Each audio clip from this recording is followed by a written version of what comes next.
This video is brought to you by Surfshark. Safety and security online are critically important, and you can protect yourself online with Surfshark. More on them in a bit.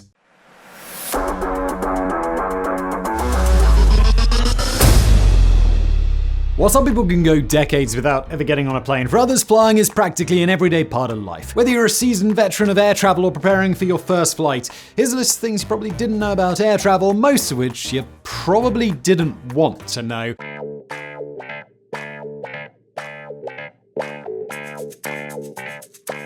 COVID certainly did a lot to help a number of the problems in this category, but not all of them. As cleaning guidelines relax while the world continues to reopen from the pandemic, there's a good chance things will go back to the way they used to be. For starters, the tray tables you use to hold your book, laptop, or in-flight snack are the same tables that are often used as changing stations when the bathroom line is too long for a parent or their screaming child to wait for. These tables are rarely, if ever, cleaned properly. Unless you're taking the first flight of the day after the plane sat somewhere overnight, you can be confident that the most cleaning that tray table in front of you has had is a cursory wipe from the same sponge or rag that was used on all 200 other tables. It may be in your best interest to bring your own sanitary wipes and give the table a little bit of a wash yourself. Of course, it's not just the tray tables. The bathroom is disgusting as well. Maybe not a large surprise for a room dedicated to vacating one's bowels, but the bathrooms are so gross that flight staff will absolutely not use the airplane bathroom for anything other than washing their hands unless there is absolutely no way to avoid it. If it's a short enough flight that the staff can wait until landing to use the airport bathroom,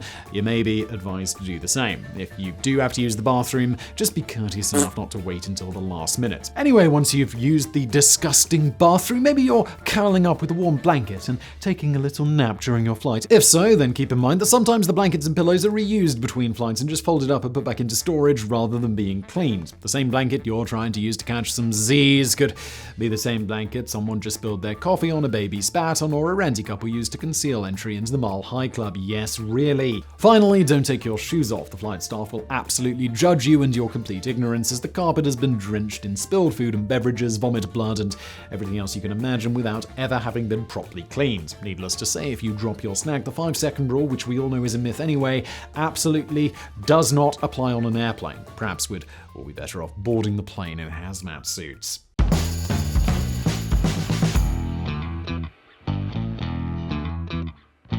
If you've ever taken a flight that was long enough to include meal service instead of just a bag of pretzels or peanuts, you've probably been disappointed by the quality of the meal. That's not entirely the airline's fault. Humans perceive taste differently at altitude. Our salty and sweet taste buds are 30% less sensitive at normal cruising altitude for a plane. Furthermore, the thinner, drier air greatly numbs the sense of smell, which is crucial to how we perceive the taste of food. In short, all food is going to taste worst on a plane, so the first-class customers telling you how fantastic their meal was are probably exaggerating about their experience, just to remind you how much better life is for people with money. Scientific excuse or not, however, airline food is still terrible. For this reason, the flight staff has their own cart with different meals than the passengers. While nothing can be done about the deadened senses at high altitude, the crew at least has access to things such as fresh fruit and bread, desserts, and other more appetizing meals than those being provided to everyone else on the plane. Oh, and never drink the coffee or tea. If you need caffeine, just ask for a soda or buy a coffee after you pass the security checkpoint at the airport. Plain water, the water they use to make your hot beverages, should probably not be consumed by humans.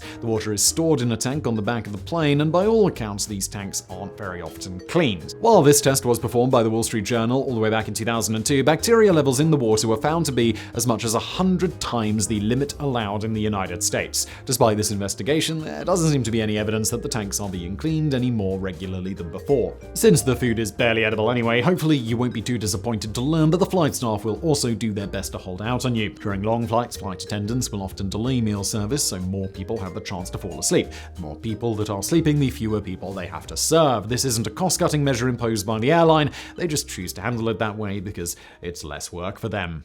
Now we get back to our video in just a second, but first, a word from today's excellent video sponsor, Surfshark. Surfshark VPN wants you to get the most out of your internet experience, which is why it provides two fundamental services: superior security and more online options. First of all, security. Look, there are weirdos on the internet, but with Surfshark, public Wi-Fi doesn't have to be scary. You can log on to like dodgy internet service at Starbucks that might not be Starbucks Wi-Fi network. You log on to that, make sure Surfshark's enabled, and you're all good because you've got that military-grade encryption, don't you? You're nice and safe. even do your internet banking. Worried about geofences, government censorship? Don't be. Surfshark has more than 3,200 servers in 65 countries, so you can live online wherever you want to. And that brings us to service number 2. Look, VPNs give you access to different streaming options. I was just listening to a podcast, and one of the hosts, who's American, was talking about how I can't watch The Office on American Netflix, and he had to sign up to some new or other streaming service. And I'm like, what are you talking about? I live in Prague, in the Czech Republic, and The Office is there. American Office, so just get on a VPN, fire it up to where I am, and you've got The Office. You don't have to get a new streaming service. VPNs are amazing. For me, there's just, when I'm on Netflix America or whatever, it's just there's many more options because generally there just are. And as is the case with any good VPN, Surfshark keeps absolutely no logs. They offer a 30-day money-back guarantee if you don't like it as well, so that is nice. Right now, you guys can get 83% off and 3 months for free at surfshark.deals/sideprojects. Just enter the promo code Sideprojects or just follow the link below. And now back to today's video.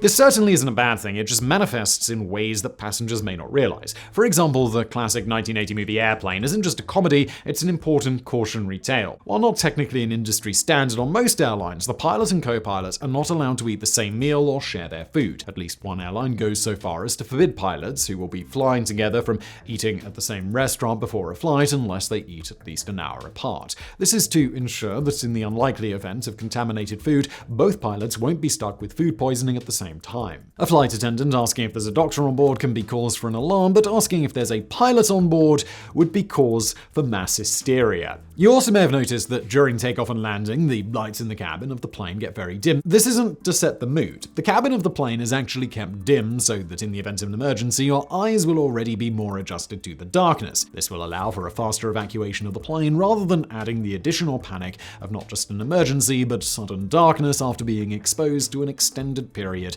of bright indoor lighting. In the unlikely event there is an emergency, specifically depressurization of the cabin, the oxygen masks will deploy from the ceiling. I feel like a flight attendant. Your exits are here, here, and here. It's no secret that this is a bad sign and that you immediately need to secure the mask to your face and fasten your seatbelt. What airlines don't tell you, however, is that if this happens, you would better prepare for a very steep drop. Oxygen masks on planes only provide about 15 minutes of air, and it generally takes the plane about 10 to 20 minutes to descend to an altitude that will allow for normal breathing. Since the high end of that estimate is longer than the amount of air the masks provide, be prepared for the pilot to dive down as rapidly as is safely possible, rather than opting for a more comfortable descent that risks running out of air. Now, if you're prone to bouts of anxiety and not a particularly good flyer in general, you may have a tendency to overly monitor the activities and attitudes of the flight staff, especially during turbulence, to gauge whether the plane is headed for impending doom or not. While this may be comforting when they're calm, in the event that they're panicked or stressed about something, usually obnoxious passengers or just general overtiredness, you're creating unnecessary worry for yourself. Despite our natural intuition to the contrary, if there is an impending emergency, the captain and crew will keep passengers informed of what's happening.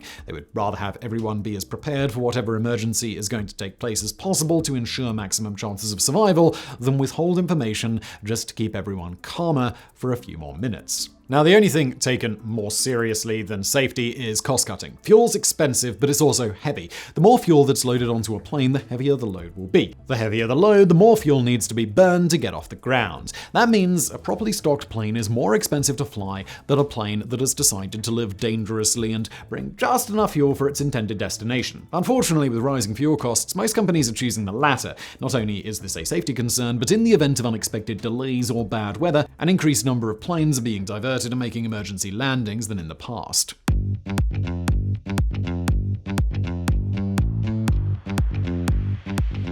For many people, sleeping on a flight is a necessity, or at least an expectation. The stress of travel combined with early flight times can often result in passengers being overtired by the time they board their plane, and they want to get a little extra sleep. In the event of a longer flight, such as from the United States to Australia, staying awake the entire time just isn't practical. That doesn't just go for the passengers either. Not only do flight attendants on long-haul flights need to get some rest, they will be much more comfortable than you are. Most large commercial aircraft, such as the Boeing 777 and 787, have have a secret bedroom for the flight staff. It's hardly a luxurious or spacious master bedroom, but it does have ample room to actually lie down. It's certainly a big step up from the small economy seats that barely recline, making for an extremely uncomfortable rest. Of course, each bed in the secret bedroom is fitted with a seatbelt. So that covers passengers and flight attendants, but what about the pilots? There's a co-pilot for a reason, and it shouldn't be a surprise that on long flights, both the pilot and the co-pilot are scheduled for rest breaks. It's much preferable to the alternative of having the pilots loaded up with caffeine pills or amphetamines to stay awake for a 16-hour flight. Despite these scheduled breaks, over 50% of pilots surveyed in the UK, Sweden, and Norway admitted to having fallen asleep while flying a commercial plane. These numbers are, oh my god, that's terrifying. These numbers are unlikely to be much better elsewhere in the world. If that wasn't bad enough, nearly a third of those pilots said they woke up to discover that the other pilot was also asleep. Oh my god, that flight movie is real. That's insane. And yet flying is still the safest way to travel.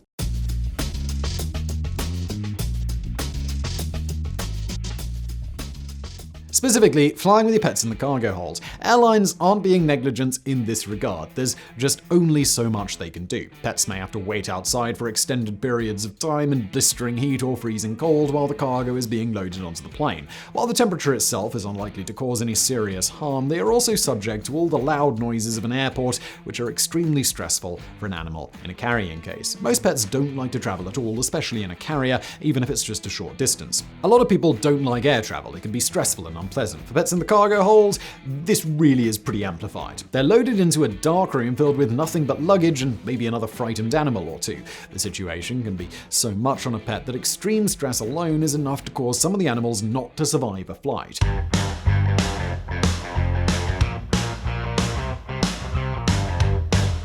It doesn't happen very often, but it is possible to be bumped up to first class after the plane has already taken off. The two main reasons this doesn't happen often are because the first class seats are usually already taken and because the flight attendants may need to file paperwork in order to upgrade your seat. Still, it is possible. So, how do you do it? Well, mostly by things that aren't in your control. Some of the things that can help a person get bumped up to first class mid-flight are being pregnant, being extremely tall since the seats in economy are so cramped, and just being very physically attractive. The two things you can control are being well-dressed and being extremely nice. Because these upgrades are done at the sole discretion of the flight attendants, it pretty much comes down to whoever they feel like upgrading. Being nice to the flight crew is good policy anyway, as they're often overworked and overtired, and because it's good to be nice to people anyway. If you're the more cynical or narcissistic type, now you have a selfish reason to be friendly to the crew as well. One other way to get upgraded is to be a doctor or to have a medical emergency. In the event of a medical emergency, when staff ask if there's a doctor on board, following whatever first aid treatment needed is given, both parties will often be moved to first class if there's room.